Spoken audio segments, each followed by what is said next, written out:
The Israeli army gets the green light to move into Gaza. Netanyahu says warriors are ready. According to a member of the country's security cabinet, the primary objective is to destroy Hamas, even if it takes a year, with hostages and civilian casualties considered secondary.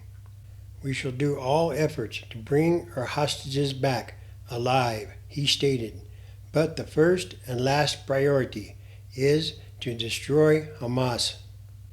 Zechariah chapter 12. The burden of the word of the Lord against Israel.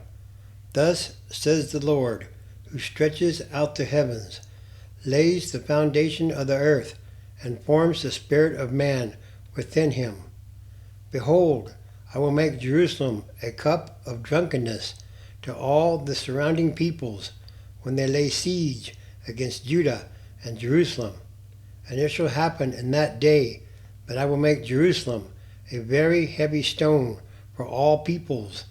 All who would heave it away will surely be cut in pieces, though all nations of the earth are gathered against it. In that day, says the Lord, I will strike every horse with confusion and its rider with madness. I will open my eyes on the house of Judah, and will strike every horse of the peoples with blindness. And the governors of Judah shall say in their heart, the inhabitants of Jerusalem are my strength, and the Lord of hosts their God. In that day I will make the governors of Judah like a firepan in the woodpile, and like a fiery torch in the sheaves. They shall devour all the surrounding peoples on the right hand and on the left, but Jerusalem shall be inhabited again in her own place, Jerusalem.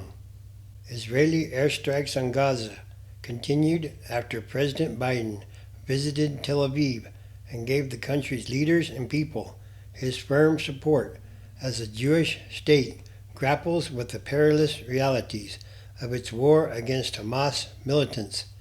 Tension in the region was still rising over Israel's relentless strikes on Gaza.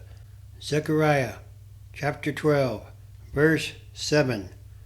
The Lord will save the tents of Judah first, so that the glory of the house of David and the glory of the inhabitants of Jerusalem shall not become greater than that of Judah.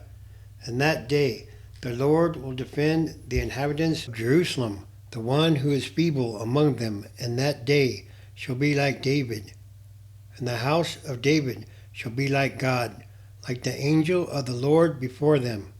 It shall be in that day that I will seek to destroy all the nations that come against Jerusalem.